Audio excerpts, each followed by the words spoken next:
Nervous about the volatility of public markets? Looking to invest in Canadian real estate but not finding the right opportunities? Neighborhood holdings may be an option. Nearly 10 years of consistent performance, Neighborhood aims to provide stable income while preserving invested capital, target net yield above 8%. At the heart of the strategy is Neighborhood's mortgage product portfolio of first position 100% residential mortgages across Canada with an average loan to value under 55%. Neighborhood partners with mortgage brokers and financial institutions who support quality borrowers in transition who may not currently qualify for traditional financing and have a temporary need for capital. Neighborhood's portfolio has no exposure to commercial, construction, or bare land properties, is geographically diversified across major urban and suburban centers in Canada. Check out the links in the description or visit neighborhoodholdings.com to view the offering memorandum for investors and advisors or to explore mortgage broker partnership opportunities. This is not advice. Please consult a professional advisor before investing a loonie in any of these investments. Before we get started, I just want to remind everyone that this information discussed today is not intended to be or construed as investment advice. Please consult a professional advisor before putting a loonie in any of these financial markets. The dirty secret is that no one's ever going to get paid back. People have the shortest memories when it comes to investment. We just got to get Keith into Bitcoin. Hey, there's a bubble.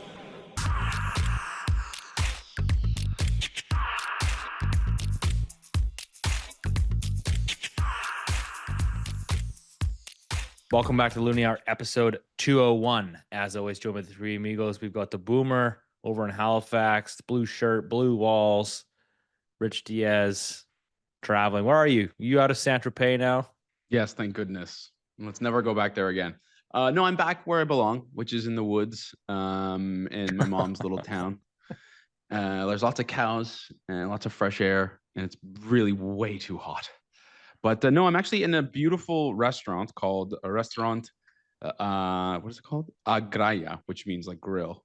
And if you want to check it out, it's at the top of the biggest peak really in the region. It's a beautiful restaurant, and it's What do you say to them? You say, "Hey, I'm not going to order any food, but I need to do my podcast here." Well, that basically yes, and it's lovely. There's air conditioning, kind of. Well, I was promised. I'm sweating a little bit.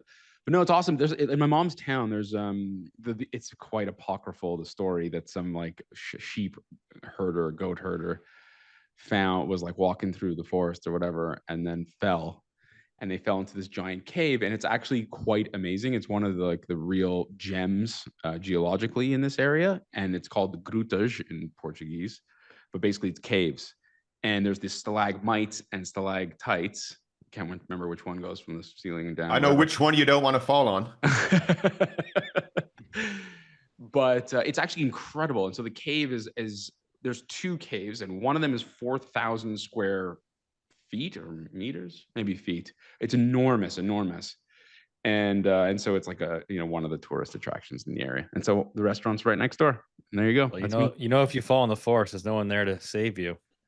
It's really incredible. This area is just like really well known for marble. So it has like a really super high quality marble, and we used to sell it to the Chinese until their real estate bubble burst, and now there's all these defunct quarries. So if you're interested in marble, I can sell you some marble. But it's actually amazing, really cool part of the world. Boomer's doing a new kitchen reno. Maybe you can use some of that. That's right. I'll ship you some marble. Yeah. Mrs. Icecap is she wants to do that. But yeah, guys, end of summer here. I have nothing even remotely interesting as what Rich is sharing with us all the time. So tune in again next week as we continue with the fires Rich's over travels. How are the fires? Yeah, it's real interesting. I mean, that's a big conversation across Canada, and we're okay here in Nova Scotia. We don't have any incidents really that's taking place. But it gets a lot of headline news. I know that, and big conversations, especially in Newfoundland. They have a lot of challenges over that way. That's good. I'm sure you're allowed to leave your house. Well, the interesting thing is in my neighborhood, I could literally walk around 5 blocks if it's pouring rain out, and I won't get wet because there's so much, coverage here with trees. So, but anyway, next week we'll give an update on the NIMBY building that's going up in my house. Oh, yeah. That's getting in my neighborhood. That's getting more interesting by the week. So we will do that. But let's move on. We have a guest today, Steve. Yeah, we have a interesting guest. I think a timely guest, given the number of conversations we've had on the topic, which is sort of the UK, the UK's finances. This is an individual, Keith. I'll let you cue him up, but we wanted to bring him on just because effectively we've been talking a lot about the UK finances, the sort of the issues in the bond market, which is putting strain on the government, and it's all kind of coming to a tipping point. And basically, we think this is sort of like something to sort of keep an eye on, just like a signpost. We're not to say that Canada is imminently going down that path or other countries are, but it's just like a very important lesson that I think we have to really understand what is going on there. And can we draw any parallels or precautionary tales for us here in Canada? So Keith, why don't you tell us who the guest is, and we'll jump over to that interview. Yeah, so we have Liam Halligan joining us now, and Liam and I met 10, 15 years ago online in an unromantic way, Rich. Yeah. What dating site was it? I don't remember back then. No, but Liam and I, Liam Halligan, he and I connected years back, and we've always stayed in touch, shared ideas and stuff like that.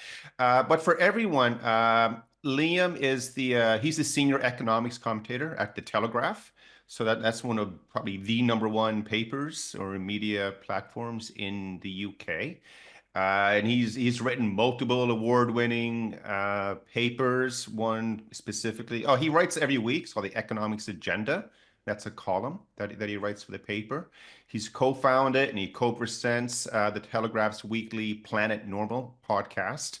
And these days, he's getting a lot of attention for his Substack. So check out his Substack, which is called When the Facts Change, Economics and Politics in a Fast-Moving World. That's sort of in line what we talk about quite a bit. He's written a number of books over the years. He's done a lot of work on the former Soviet Union and what's Russia now today. And probably one of the more interesting tidbits about Liam, which I'm sure he might share with us, is that apparently he says he has a first-class degree. I don't hate to see what a second-class degree is, but he has a first-class degree in economics from Warwick University and another degree from Oxford University, where he used to pal around with, or he told me, Mark Carney and Chrystia Friedland. So we have that Canadian connection coming up here as well. But hey, we're gonna have a great conversation with Liam, and let's while we move into it right away. Yeah. So without further ado, let's jump over that conversation with Liam right now. Liam Halligan, welcome to the Loonie Hour. Great to be with you, chaps. Canada. Yeah, we're excited to have you on. We're gonna get later on into the conversation about your time spent with Prime Minister Mark Carney and Chrystia Freeland, but we've talked a lot about on the show, again, the parallels between the UK and Canada and things to look out for. Obviously, here in Canada, we've got a new prime minister. We've yet to table a budget. It's expected to be over $90 billion, double the Trudeau government, which was notorious for basically suggesting the books would balance themselves. Can you kind of walk us through the last maybe 3 to 5 years, like for our audience that is maybe less familiar with what's happening with the UK finances? Can you kind of like take us back a number of years when things really started to kind of go downhill? Sure. Well, let's go back to the beginning of COVID, shall we? So 2020, the UK obviously had a pretty harsh lockdown, arguably the harshest in Europe. I know Canada experienced that as well. And during lockdown, we borrowed huge amounts of money, and our central bank created, virtually printed huge amounts of money in quantitative easing. We did more quantitative easing in the 18 months of lockdown than we'd done during the previous decade since the global financial crisis. So it was a huge wad, if you like, of quantitative easing money. The national debt skyrocketed from about 80% of GDP to 100% of GDP, which is where it currently is. Then we had the sort of Tory conservative psychodramas, a succession of leaders. We had a kind of mini bond market crisis under Liz Truss, who some of your viewers and listeners will have heard of, a prime minister for just 49 days. I mean, this is one of the big economies of the world. This is sort of a country that's still pretending to be a great power, and it was looking like a banana republic. But I would say Labour won in July 2024. They got a Tony Blair style landslide, 170 odd seats in our parliament of 650 seats. That's the majority. They had a majority of 170 seats out of 650. Absolutely huge majority. But it was on a very low turnout and a very low share of the vote because of the way our weird first past the post system works. So whereas there was a huge mandate for Blair really in 1997 when New Labour, as it was called, kicked out the Conservatives after a long period from the 70s, which include Margaret Thatcher, of course. When Starmer came in, Keir Starmer, a much less charismatic leader than Blair, somebody that came to politics quite late, a sort of robotic lawyer type person, no real kind of showbiz smarts. I mean, whatever you think of Blair, he had proper ability on camera, which is so important in modern politics. Starmer came in on 33% of the vote on a 60% turnout, which is a very, very low turnout. He got 20% of the electorate voting for him. So 4 out of 5 people didn't vote for the Labour Party, but he ended up with this massive majority, largely because the Tory vote, the centre-right vote, was split between Tory and, of course, Nigel Farage's Reform Party, which is a huge story in British politics. He's probably going to be the next Prime Minister. Strap yourself in, and we can talk about that. But let's just stick with the economics for now. So Starmer came in. His chancellor is the first female chancellor, called Rachel Reeves, rather sort of Sphinx-like character. Again, not particularly charismatic, with all respect to her. They didn't have a great economic inheritance. When Blair came in 1997, national debt was 35% of GDP. You had growth of 2, 3, sometimes even 4% a year in the late 90s, the early 2000s. Starmer's team came in, the national debt was pushing 100% of GDP post-COVID. And in recent years, again, post-COVID, Britain's been lucky to grow by, 0.5 to 1% of GDP. So a very, very different situation. And yet all the Starmer MPs came in and they'd all grown up under Blair and Gordon Brown, big spending governments, and they thought they could do the same. They thought, oh, it's our turn now after years of Tory rule. We're going to do what Blair and Brown did. We're going to spend loads of money. We're going to borrow loads of money. But it's a completely different environment now. And what's happened, I'm afraid, it gives me no pleasure to say this, is over the last year, the UK economy has stalled. We had negative GDP growth in both April and May. We just had the quarterly GDP numbers out for the second quarter yesterday, 0.3%, pretty lackluster, down from 0.7% in Q1 of this year. So the momentum's down. But what really is concerning, and what I've been writing about a lot in the Sunday Telegraph and also on my When the Facts Change Substack, is the fiscal situation. This is what's really concerning. And it looks to me as if we're going back to the 70s. Now, back in the 70s, the UK was bailed out by the International Monetary Fund. It was like our economic Suez crisis, right? It was when the blinkers came off and the world realized the UK is no longer a great power. It's no longer a leading economy. We literally had to be bailed out by the International Monetary Fund. I got to be careful what I say. I'm a major national newspaper columnist in this country. I don't want to be sandwich board man. We are now approaching that. We are now approaching that situation. And the main metric I would cite in order to make that case, and it sounds like an incredibly alarmist thing to say, but I am by no means alone in saying it, is that the UK government is now borrowing, right? In June, it borrowed almost 21 billion pounds in June, right? That's the equivalent of 3p on the basic rate of income tax, the revenue for a whole year. It's a huge amount of money. And of that 21 billion quid we borrowed in June alone, over 16 billion was spent paying the interest on our existing debt. So we are now in a situation where our annual debt service costs on the national debt it's almost twice what we spend on defence. It's more than we spend on education. It's really mad. And not only that, you've got a situation where bond markets, sovereign bond markets, are really now examining what's happening in the UK in terms of cash flow and forecasts and the credibility of the policy regime. On the fiscal side, the policy regime, the OBR, our Office for Budget Responsibility, our kind of fiscal watchdog that was set up by former Chancellor George Osborne, a Conservative. He's the guy that brought in Mark Carney. We can come back to that, to become Governor of the Bank of England in 2013.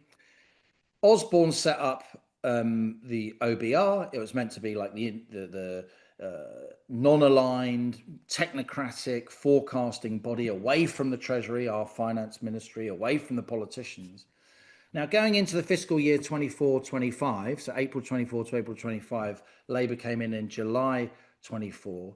In the fiscal year at the beginning, 24-25, the OBR said the UK government will borrow £80 billion that year, a big amount of money. In the event, guys, the UK government ended up borrowing not 80 billion in that fiscal year, it ended up borrowing 148 billion, which is a massive delta. And it's not as if there was a financial crisis or, you know, a lockdown, or it was just another year. And we were so far off, and that raised an awful lot of eyebrows. So let's be clear, the UK government was going to borrow 80 billion. It ended up borrowing 148 billion. And of that 148 billion it borrowed, 105 billion in the fiscal year went on debt interest. Why did they miss by such a large margin? Because they're all out to lunch, and it's all. Was it revenue or expenses? Sorry, it was both. It was tax rises came in under Labour in October, and growth fell off a cliff. Not least because there were big taxes signalled on employment, what we call national insurance. They didn't actually come in until April, till the end of that fiscal year, but just the idea of them meant hiring fell off a cliff. Rachel Reeves ideologically whacked up CGT, capital gains tax rate. Again, you know, revenues fell through the floor because no one sold anything because they didn't want to crystallize the gains. So on the fiscal side, I would say Britain's policy credibility is bad, right? But on the monetary side, so central bank, interest rates, and so on, I'd say credibility now is probably the weakest it's ever been since we've had independent central banking, of course, which was since 1997. It was Gordon Brown, the Chancellor, that brought that in. And I know that's very widely noticed in Canada and so on, a very influential policy. Now, on the monetary thing for now, all I'll say is that last week, the Central Bank of the UK, the Bank of England, yeah, it's called the Bank of England, but it's the central bank for the whole of the UK. You know, we do things quite weirdly. Let's not get into the difference between Northern Ireland and the north of Ireland, though I can. I'm a leading expert on that stuff as a citizen of both Ireland and the UK. But anyway, so the Bank of England lowered interest rates from 4.25 to 4% last Thursday, even though inflation was 3.6%, even though the Bank of England admitted in 2 or 3 months' time inflation will be 4%, which is twice the 2% target, even though the UK's got the highest inflation, even at 6% and going up in the G7, even though inflation's been above target since last October, and even though we've been the highest inflation in the G7 since last July, right? And yet they still cut rates for the 5th time in a row. I think that was mad. I think that was completely unjustifiable, even baffling. But they cut rates anyway. What was the messaging from the Bank of England? The messaging from the Bank of England was, it will be fine, old boy. Literally, I mean, bumbling, amateur. I mean, it's a single mandate central bank, just so people understand. Exactly. It's exactly. Very good observation, Rich. It's not got a dual mandate like the Fed. We ain't a reserve currency, though we wish we still were. There's some flexibility in the mandate, in that inflation can go above if you think to bring it down to target immediately would cost too much in terms of output and employment. But there has to be a clear signal inflation's coming down. And there isn't a clear signal. Even the central bank's saying inflation will go up a lot more. We've got another think tank called the National Institute for Economic and Social Research, incredibly august, quasi-state, but very independent think tank in the Westminster postcode. They're saying that inflation is going to stay above target until the end of 2026. And yet we still got this cut. But just to finish this thought, the Bank of England cut interest rates again.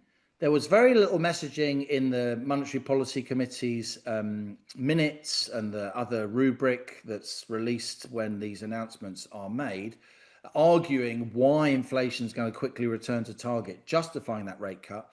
And guess what? Far from the sovereign bond yield coming down to reflect the movement in the benchmark Bank of England base rate, sovereign bond yields since last Thursday have gone up. So you've got this phenomenon that I call rate splitting. And this isn't an isolated occurrence, because if you look at the big picture here in the UK, since last July 2024 to August 2025, the base rate of interest has gone down from 5.25 to 4, right? 125 basis points. But the 30-year sovereign bond yield, the 30-year gilt yield, has gone up by over 100 basis points, moving completely in the opposite direction. Why? Because the markets don't believe the central bank. They don't believe their Panglossian views on inflation as reflected by successive base rate cuts. And so they are now demanding more yield to lend the British government 30-year money, even as the base rate is coming down. Now, you know, I'm a writer, a journalist, but I've done quite a bit of asset management too, and I'm a trained economist, and that shouldn't happen. That's not how things should work. And yet, you know, sometimes the sovereign will go up for whatever reason and the base rate will be coming down for whatever reason. But this is not just, this is a sustained pattern now since last summer. Liam, I'm the resident wordsmith, but I have no idea what Panglossian means. So can you tell us? Dr. Pangloss, it means being overly optimistic. Okay, thank you. Sorry, go ahead, Keith. So Liam, first of all, you're British. I know the mother country is still teaching you guys the basics of the language. Well, speaking of that, I have to say your British accent is a lot better than Rich's. Every now and then, Rich will try to mimic what he learned, and you're winning that absolutely.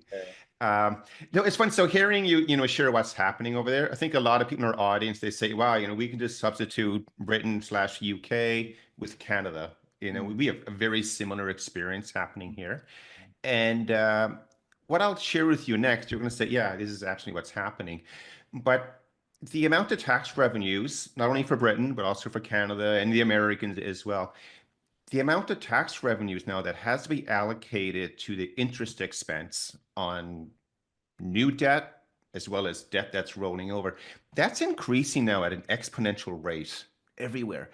And so you look at the governments now, what are they doing? And they know this, of course. I mean, they're people who can, put numbers together, hopefully.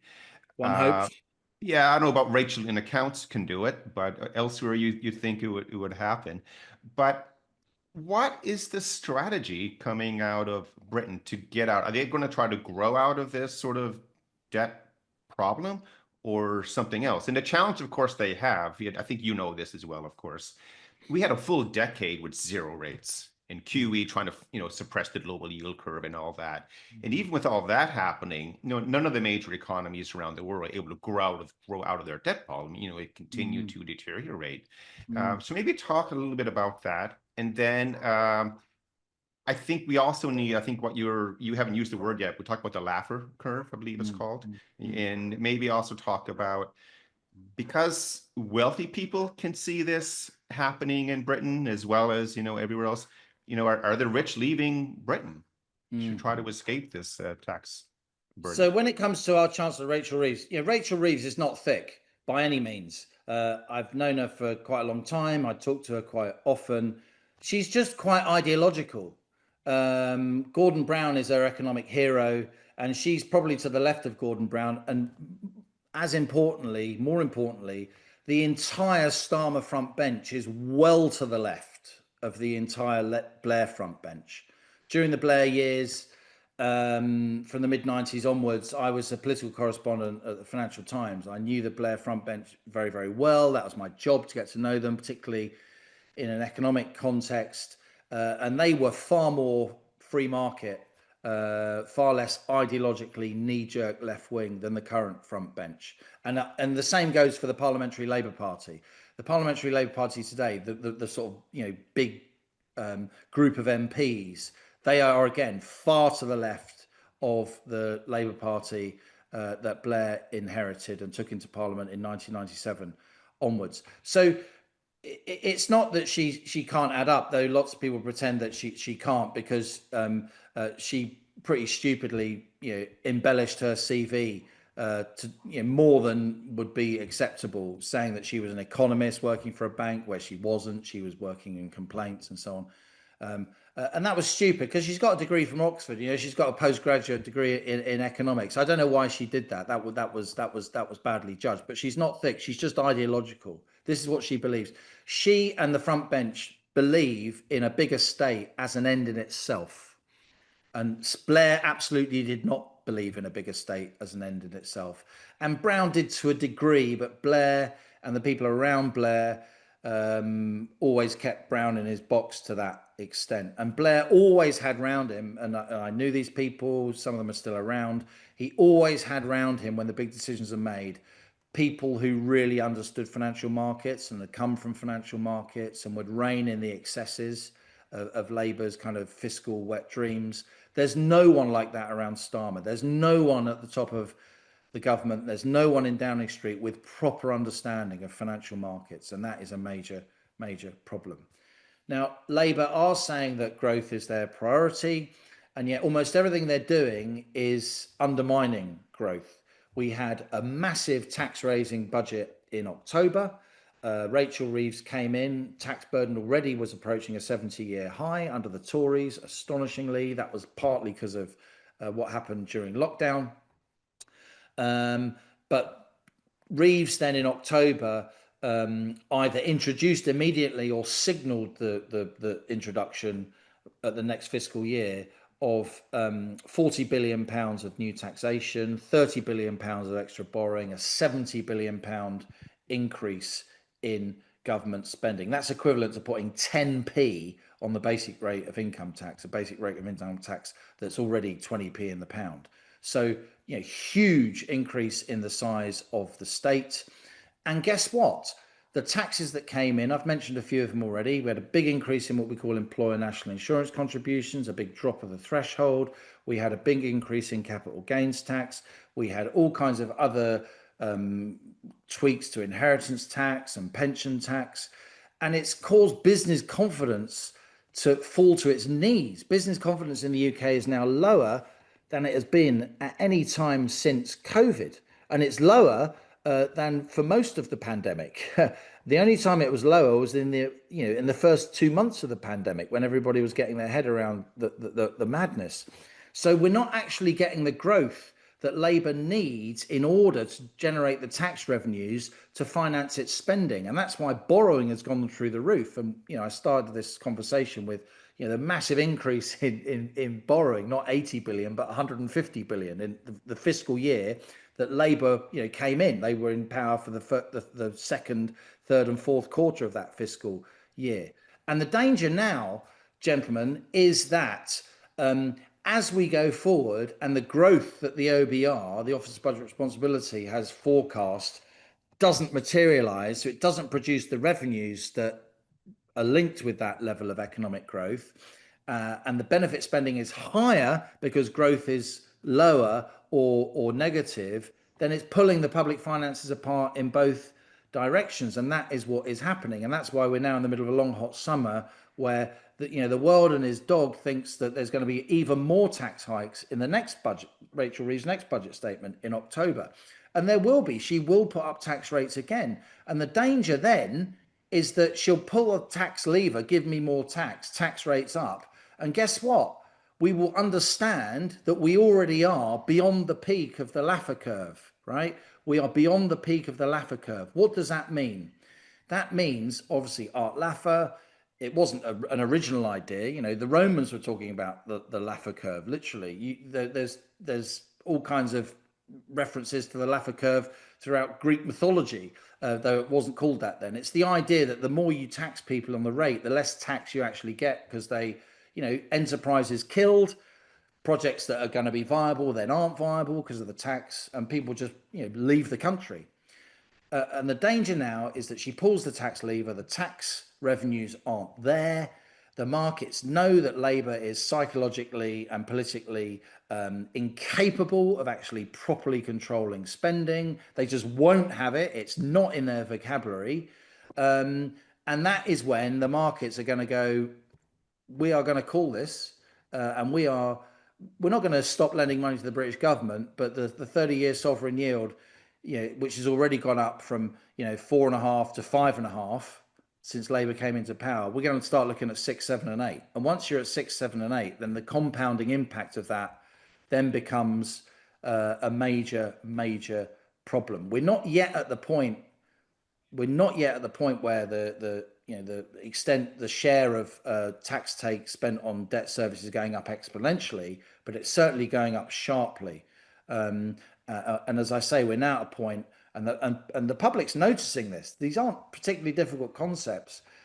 When you're spending more on debt interest than you're spending on schools, when you're spending twice what you're spending on defence, just on debt interest, when we're in a situation where 3/4 of the money you're borrowing is to pay the debt on the borrowing, the existing borrowing, ordinary people can sense that's mad. That's a Ponzi scheme. It's not as even as if you're taking out one credit card to pay off another credit card. You're taking out a new credit card that you're not telling your partner about in order to pay off the interest on the existing credit card. Then you've still got big debts on both credit cards, and that's where we are. Hey, Liam, is that being discussed amongst within your network and Yep, other places, big or are time. you?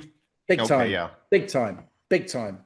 It wasn't a few months ago, but some of us have had something to say about that, and some of us. Can I ask you, so related to your network, why isn't the Bank of England, that was so quick to criticize, and I say rightly so, Liz Truss and Kwasi Kwarteng's budget, why have they been so, let's just say, quiet, for lack of a better word, with respect to the Labour Party's initiatives?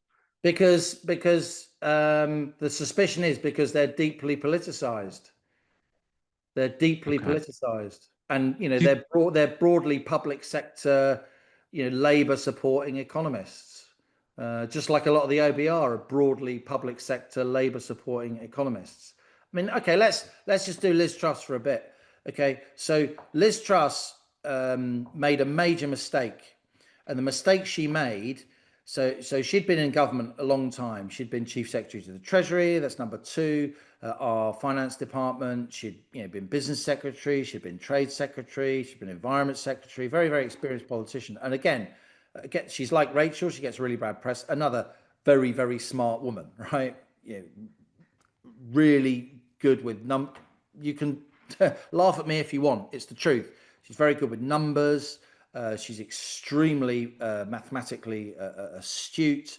But by the time she became Prime Minister, she was pretty angry at what you would call, or what we call in the UK these days, the blob, the kind of Whitehall machine. She felt when she was in the Treasury, the civil servants disdained her. They didn't take her seriously when she wanted to do things.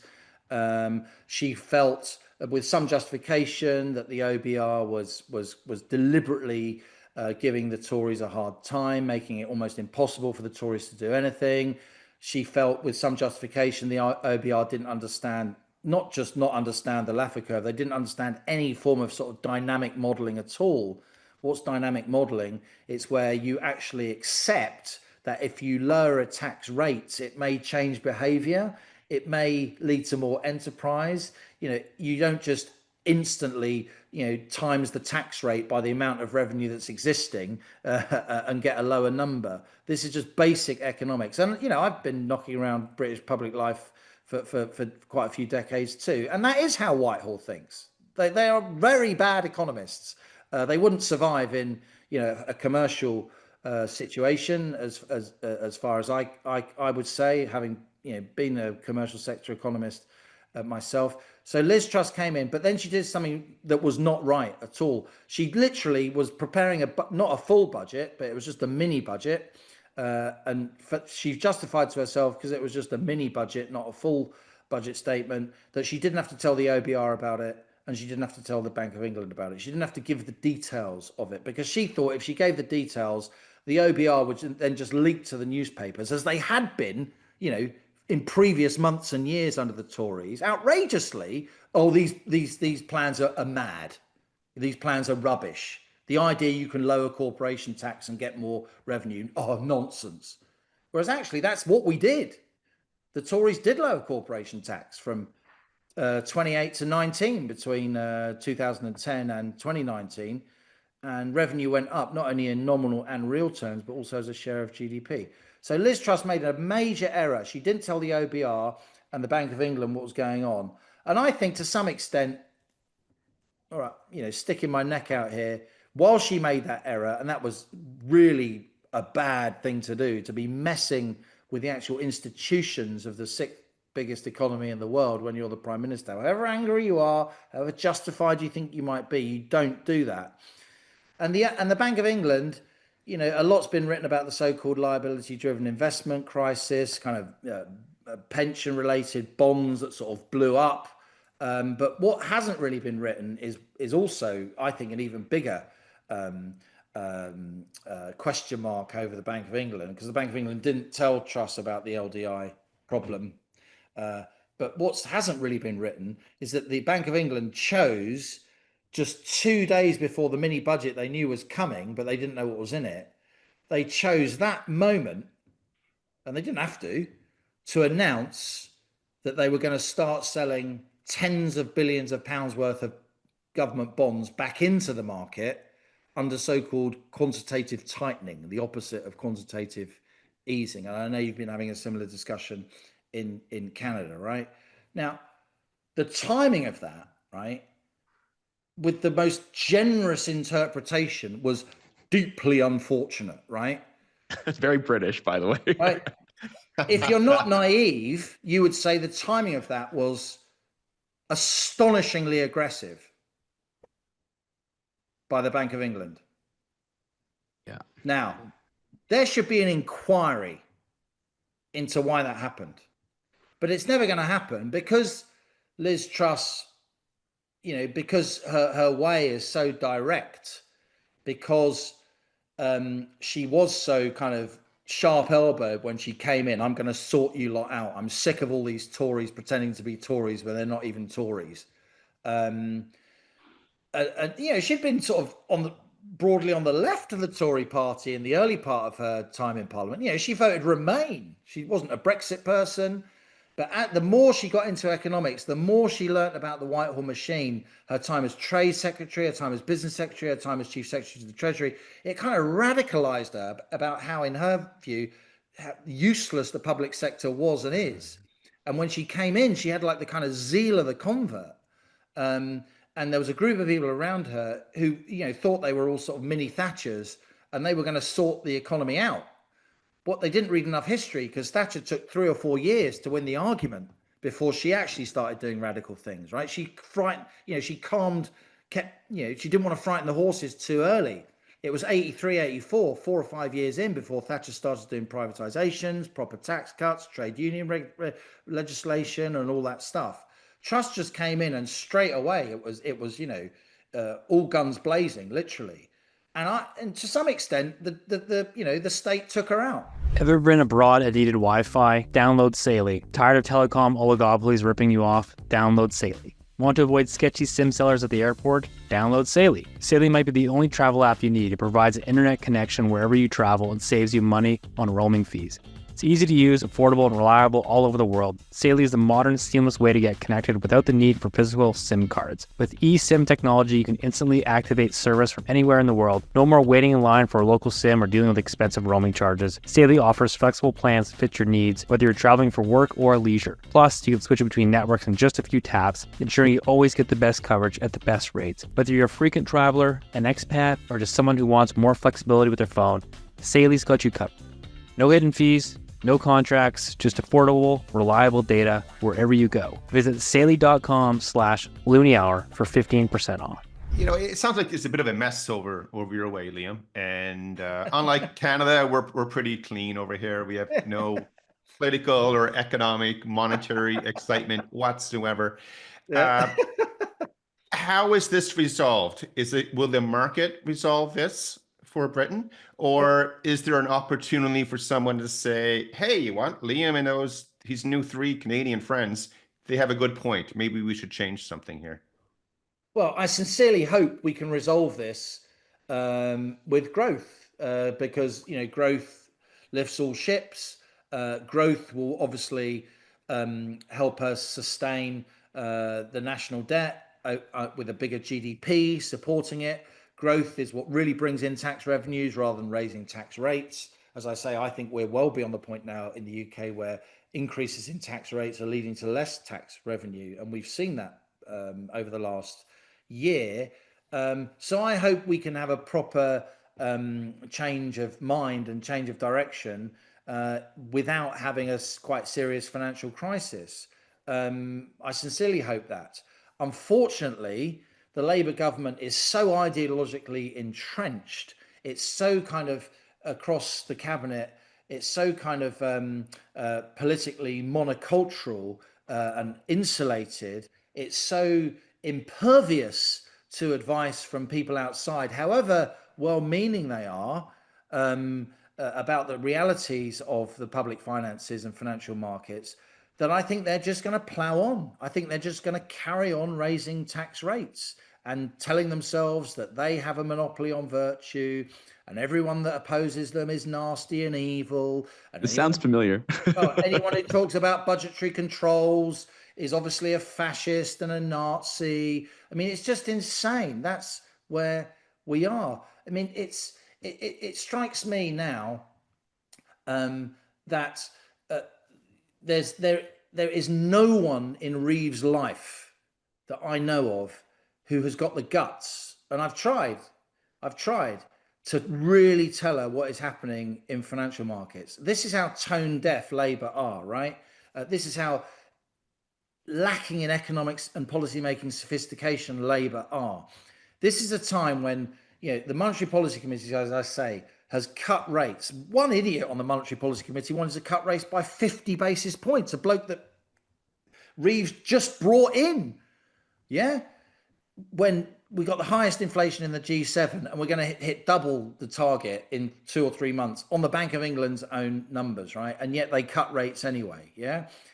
And yet, Labour Party put out a tweet, a thing on X, claiming credit for this rate. They did cut. that here. Chris, Under us, look, under Labour, we've had 5 rate cuts.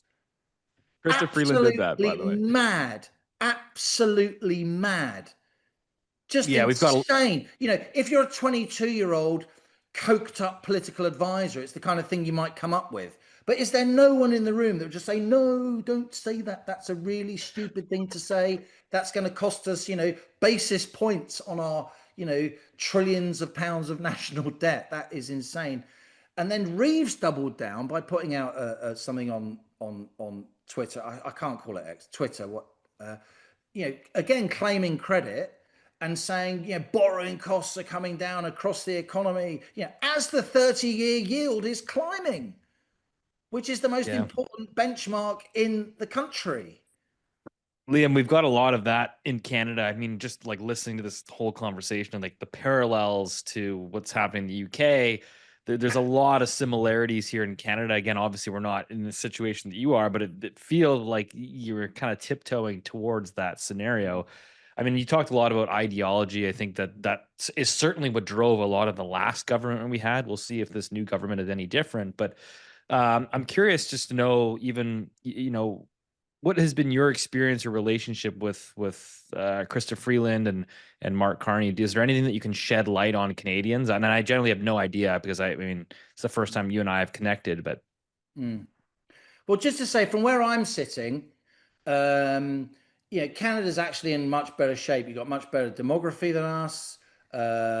We'd usually think, certainly in my mind's eye, been to North America many times, relatives all over North America, all over Canada. I sound like a Brit. I'm born in the UK. I'm a proud Londoner. Actually, I'm from an Irish background. My parents come from County Mayo, which is where Mark's family come from a few generations before, by the way. Carney's very much a County Mayo name, the west of Ireland. But I've always felt that, you got the America, which is the sort of the stripped down capitalist economy. Then you've got the Brits, who are kind of like the Americans, a bit soft around the edges. And then you got the Canadians. It's more kind of, plump pillows and marshmallows and much more sort of social justice and all that stuff. Actually, the Canadian economy is a lot less statist than the UK now. You've got a national debt of like 60, 70% of GDP. All right, it's going up, but it's still 70% of GDP. We're now at 100% of GDP. You've got a basic rate of income tax of 15, then 20%. Our basic rate of income tax is 20, and it very quickly goes up to 40. And we've got massive fiscal drag. We've got massive inheritance tax, 40% inheritance tax above a threshold that's been stuck, frozen fiscal drag since 2009.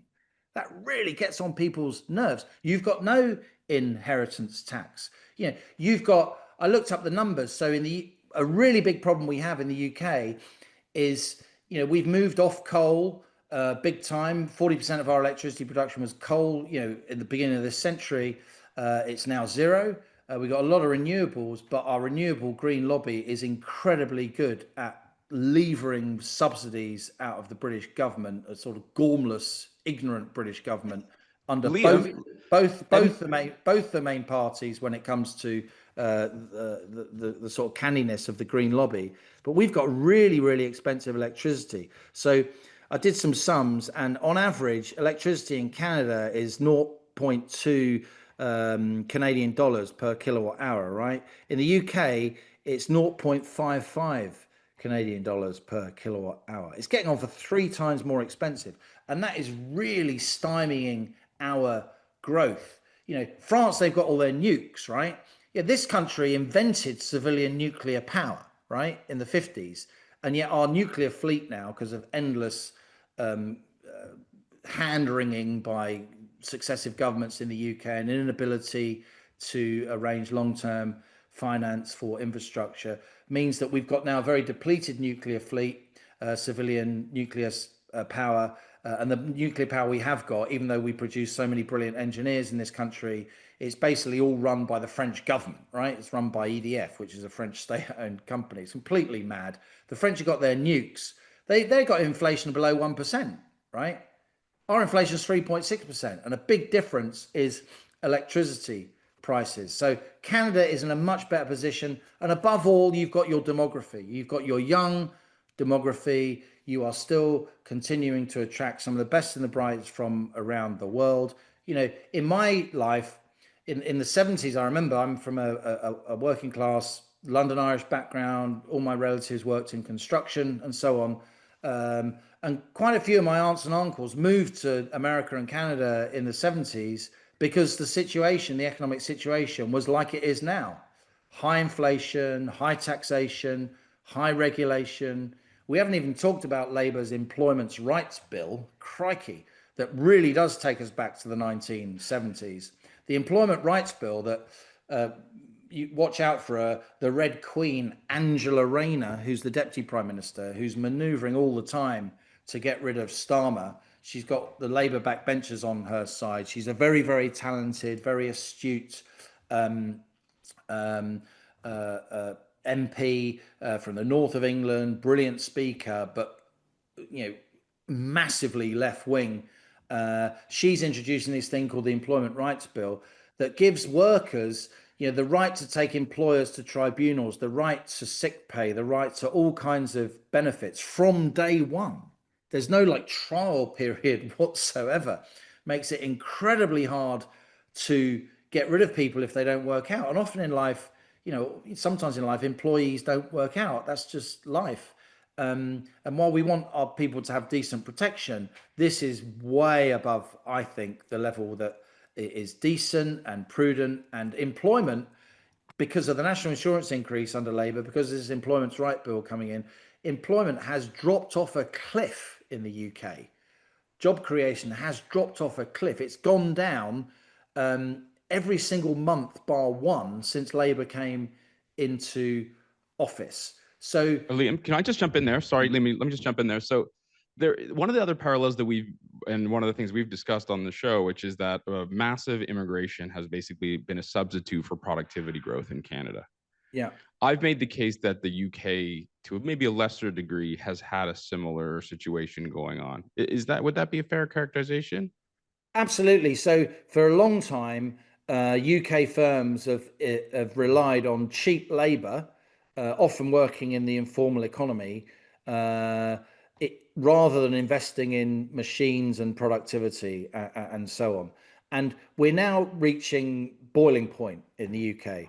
The Overton window in the UK concerning immigration is shifting by the week, and conventional mainstream politicians are being left behind. It is now a mainstream opinion that the UK should leave the European Convention on Human Rights, which is something this country helped to write in the ashes of the Second World War, because so many activist judges in Strasbourg are overinterpreting that Human Rights Convention, and it means it's almost impossible to deport people from the UK, even if they're terrorists.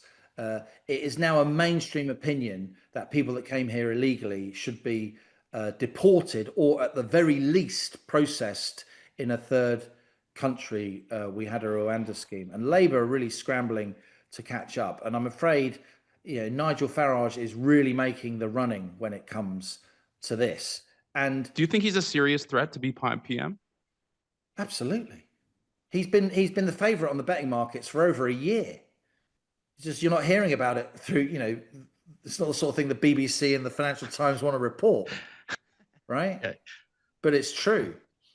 Yeah. So for those that aren't familiar with Nigel Farage, he's obviously on the right of the political spectrum. So he would be, I'm assuming his policies would be sort of less toward, sort of more anti-immigration, more fiscal. Not anti-immigration. To be fair to him, Nigel would say he's what a conservative used to be. I mean, Right. Nigel is very, very canny at walking the line, staying the right side of decent. He works extremely hard to push away, more thuggish elements, what you'd call the far right.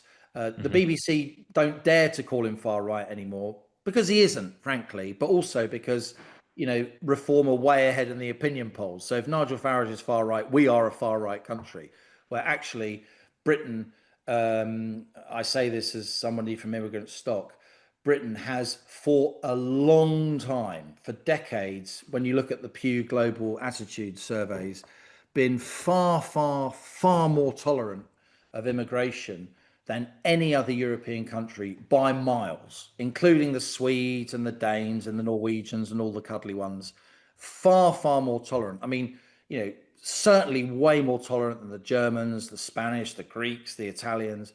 The only two countries in the world under Pew Global Attitude surveys that have been even more tolerant of immigration than the UK are Canada and New Zealand, right? Which arguably are nations, made of immigration, right? But we're seeing that shift back now. That is shifting, but I just want to make the point that the UK is a tolerant country.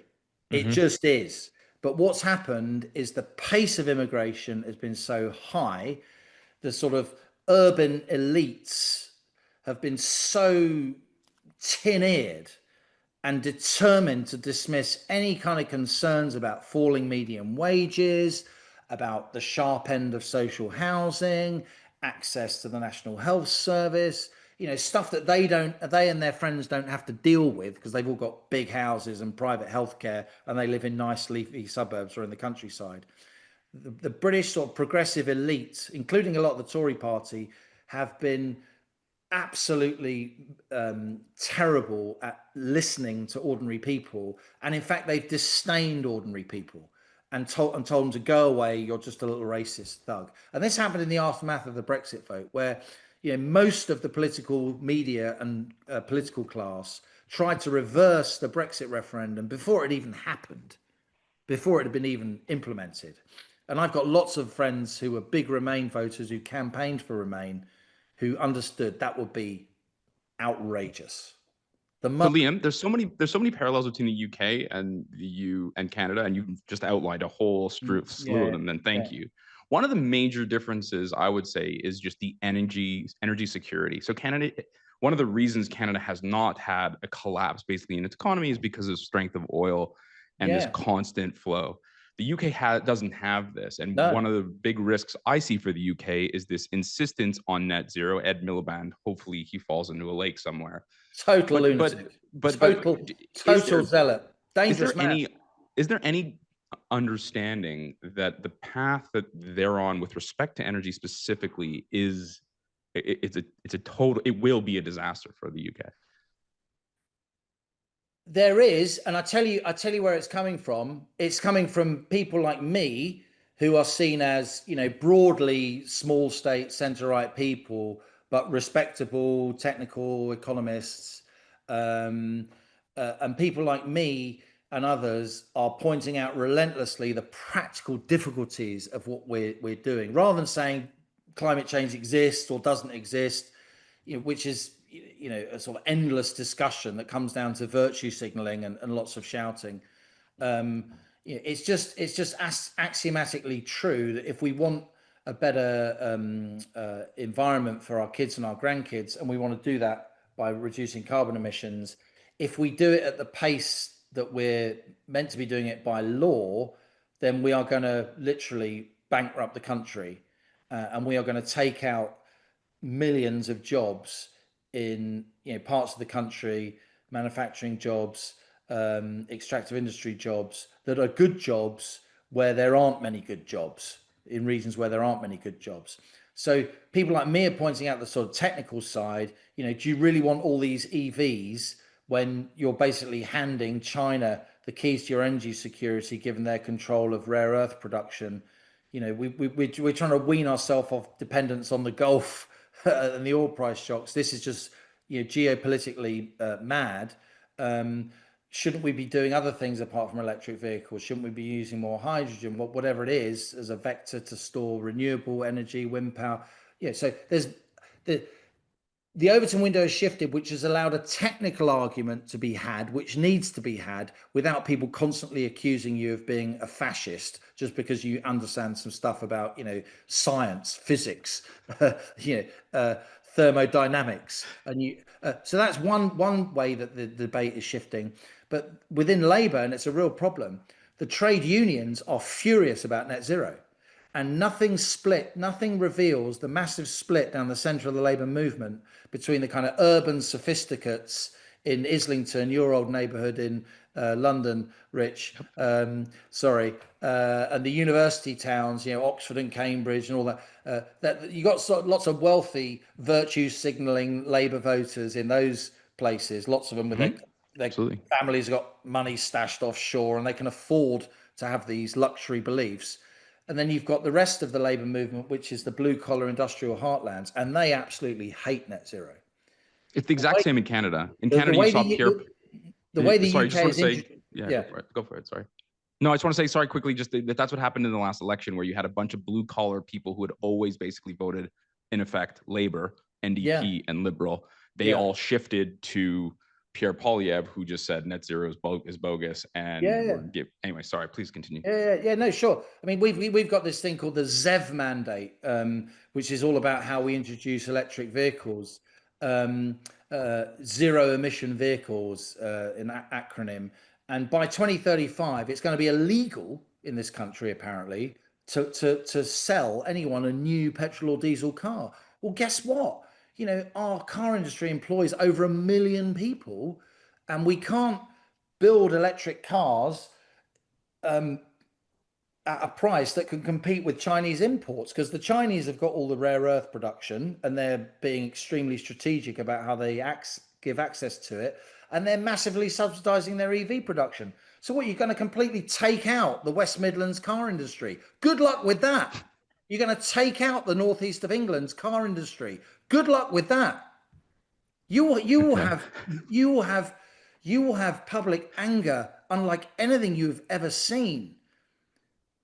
And I'm seeing this in Canada. So, without telling tales out of school, I was at Oxford with Mark. Mark and I did the same course, did the MPhil in economics. We spent quite a lot of time together. We had many friends in common. He's obviously a very clever man. He was a very clever guy at Oxford, a bit older than us, than most of us. He'd spent some time on Wall Street, obviously been to Harvard. I had lots of good chats with him over the years. Not so much in recent years, but we were on very, very good terms. Christian I knew because we were at the same college at Oxford, St Antony's. We were also on the Financial Times together. We also had a huge shared interest in Russia. She was a Financial Times correspondent. I was working for The Economist at the same time. I consider them to be, old friends. I've known them for a long time. Whenever I see them, we're on very good terms. And they're smart people. They're smart people. And I think it's great that, Canada, some of the best and the brightest from Canada come to Europe, spend time in top schools, go back to Canada and do their thing. What I would say about both of them, I think they're both of them are from that kind of progressive left tradition, which I'm not really. I'm from a much more blue collar background, so they'd probably find my views quite spiky. They were probably both quite disappointed that I became quite a leading figure, not campaigning for Brexit, though I did write newspaper columns saying why I think on balance we should have left the European Union, mainly on sovereignty grounds. But then I became pretty vociferous during the so-called Brexit wars, when our political and media class was trying to reverse the referendum before it had even been implemented, which I thought would have been outrageous. So we're different in that sense. But I'm with wry smiles, I'm looking across the pond as Mark has junked a load of his sort of very, very polite, as Mark has junked sort of many of his sort of firmly held environmental views, which of course his wife shares. She was extremely big on the green stuff in the early 90s in Oxford, the road to Rio and all that stuff. And fair play. I want, I don't want to see, coal smoke belching out into the blue skies either. But I do think, with huge respect to the two of them and their ilk, they've got to understand that you have to do things in a way that takes the population with you. You can't just sort of, shoo them away and think that they're not important. The population is important. And this, I do think my generation, that some of the leading figures in my generation have had this kind of de haut en bas, if I can use some bad French on a Canadian podcast, attitudes to the electorate. And I think we got to get real. I think, if that makes me a populist, I'm a populist, but I'm not a populist in that sense. I do believe in doing things which people understand and explaining why we're doing things. And I do believe very, very strongly in the nation state. And I think that's where Christian and Mark and I would have a lot in common, because of course they're both very proud Canadians, and I've sort of felt, it's been quite fun for me to watch them going into battle against Trump and standing up for Canada, the tariffs and all of that, and fair play to them, and I'm proud of them, and I think they've done pretty well in that sense. But I do think not to club them together as one, because obviously they're great political rivals while being in the same party, which is also quite interesting. I do think they are from a neck of the woods of my generation, which has had a bit of a haughty attitude towards ordinary people's views and concerns and fears. And that needs to change. It needs to change, if I may say so, in Canada, and it certainly needs to change in the UK. So Liam, I've actually had a British political elite experience that I hope you never have. That's how we'll end the conversation today. I actually went swimming with Tony Blair a few years back. Okay. All right. Where's this going? No, that's about it. No, in Bermuda a long time ago. Okay. My buddy and I were out on the boat one day, and one of these small scattered islands, and we're there just, in the water. All of a sudden, this bigger boat comes over, a lot of very serious looking people on it. And this one guy jumps over and starts swimming in towards the island where we were. And as he gets closer, my friend Scott from Winnipeg, he says, "Hey, that's Tony Blair. Tony, nice to meet you, Tony." So the poor guy was on holiday trying to get away from, the wars that were taking place at the time, for a few But, you know, days. I And had, but he was very nice. So I hope you yeah. don't you have to go swimming with these guys. On Blair, I was a political reporter. I had what we call in the UK, as part of the Downing Street press corps. I had something called a lobby pass, which means you have the highest security clearance. You can go on planes with the PM. You can walk in and out of number 10, and so on. And I saw a lot of him, and I had my issues with him. I didn't like the way his press secretary, Alistair Campbell, bullied people, including me. I didn't like the way that the Blairites heavily politicised the civil service. I don't think we've recovered from that yet. I absolutely didn't like what he was doing with the war in Iraq, and I argued vociferously against that, even though lots of my left-wing friends were arguing for it. Work that one out. But anyway, let's not go there. But I have to say, he was a pragmatic guy, and apart from Iraq, he did some, reasonable things. By the time New Labour came into office in 1997, they were serious people. They had a plan. They had worked through policies. They'd rolled the pitch on a lot of their policies with the financial services industry and others. They were there to try and exercise, if you like, the demons, to kill off the ghosts of Labour 1976. To bring this conversation full circle, when Labour went cap in hand to the IMF in 1976, that was the British population's view of Labour, right? That they would always mess up the economy because they would run out of other people's money, right? The definition of socialism. And what Blair and Brown, to his credit, did, and Peter Mandelson, who's now, of course, UK ambassador in the US, featuring a lot in the Canadian press, given all the tariff stuff. What they understood is that it was wrong for only the Tories to be trusted with the economy, and Labour had to be trusted with the economy. And I personally think that was a great thing, that Blair and Brown and Mandelson showed that another party could be trusted with the economy and do a reasonable job with the economy. And they did do a reasonable job with the economy. Debt went up too much under Brown. He was a bit too big spending, big state for my taste. But they did a pretty good job, and they were smart people, and they were pragmatic people. Oh, if we had that for a Labour government now. Oh, if we had that from Starmer's front bench, which is nowhere near Blair's front bench in terms of business acumen and general political pragmatism and common sense. Not that Blair's front bench was anywhere near perfect. It wasn't. But what we're seeing now, I think, and I say this with regret, I don't want to see this.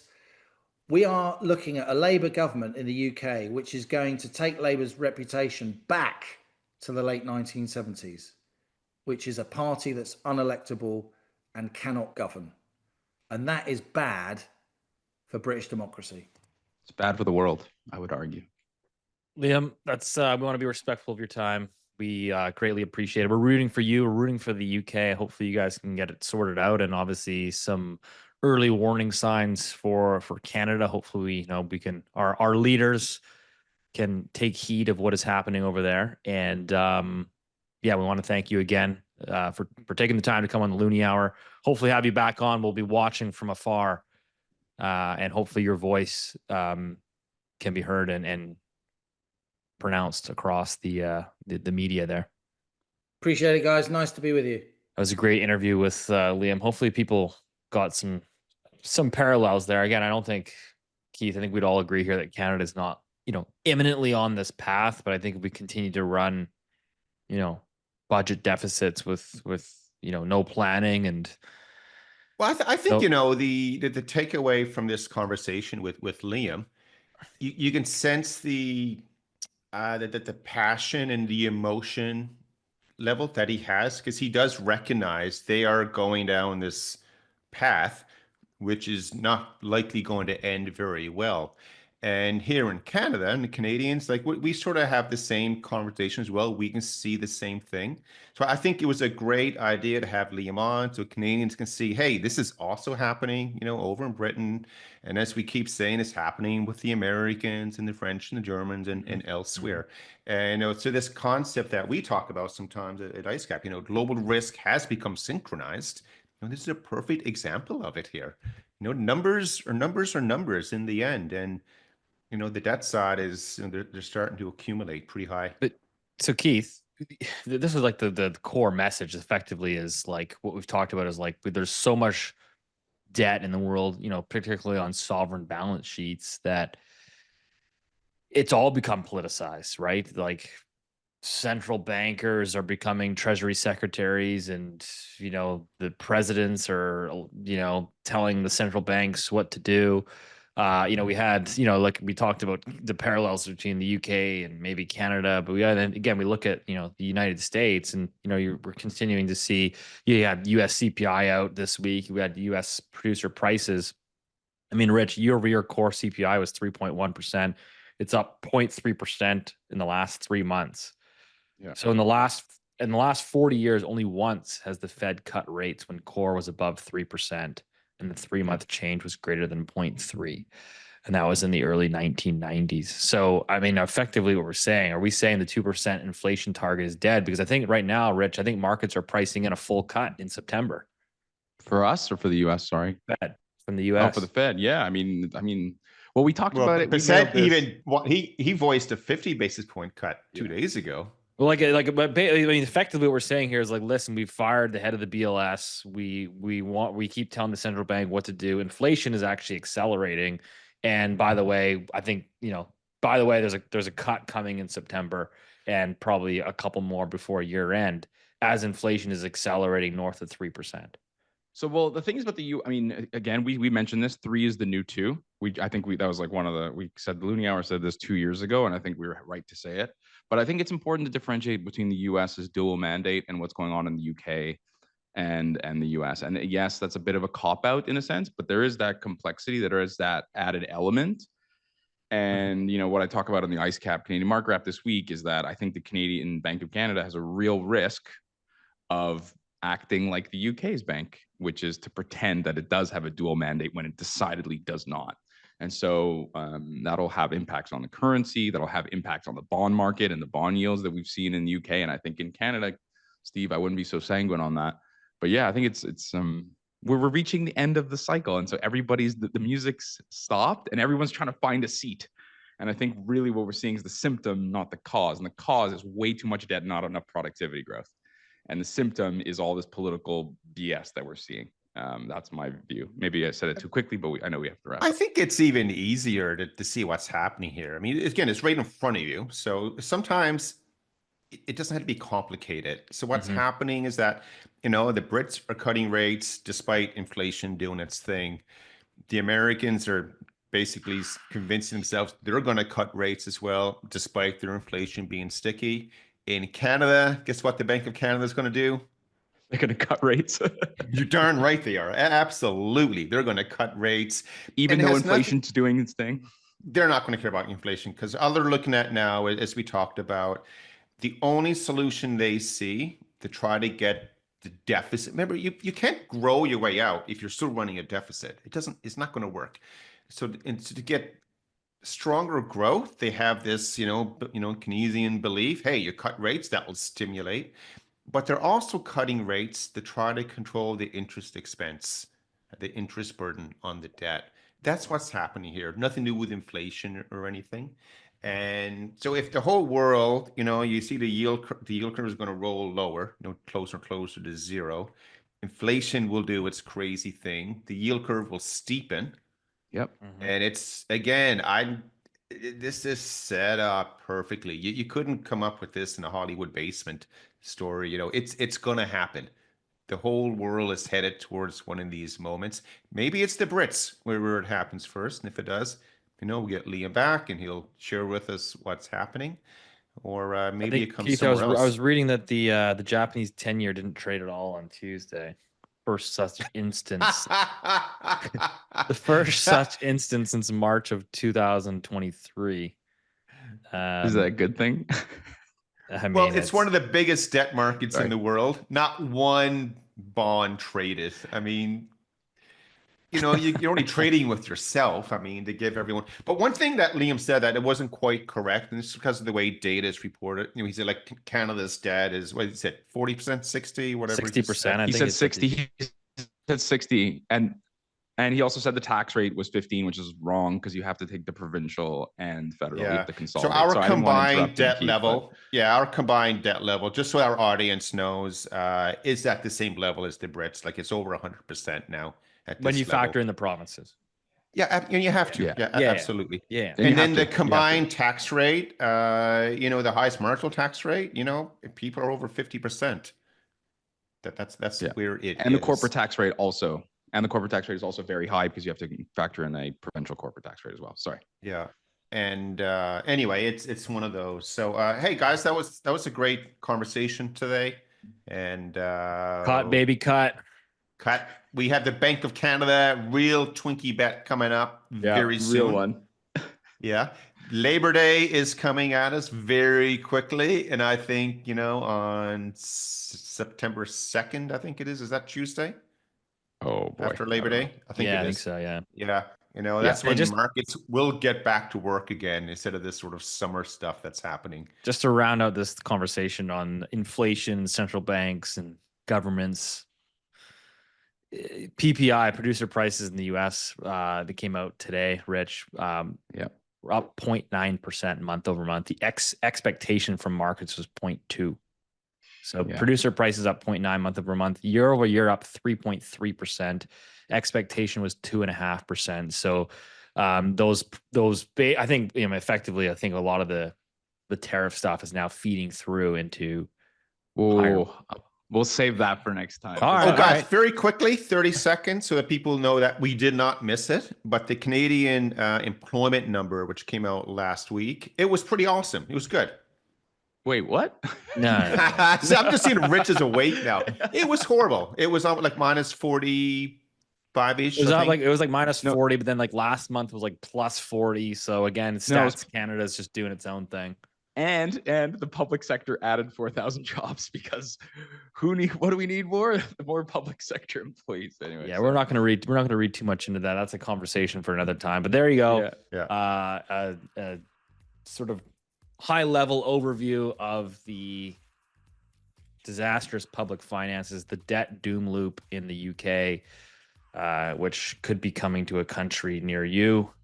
We'll continue to sort of document this, and hopefully our listeners got some value out of it. As always, guys, we appreciate the support, and we'll see you next week.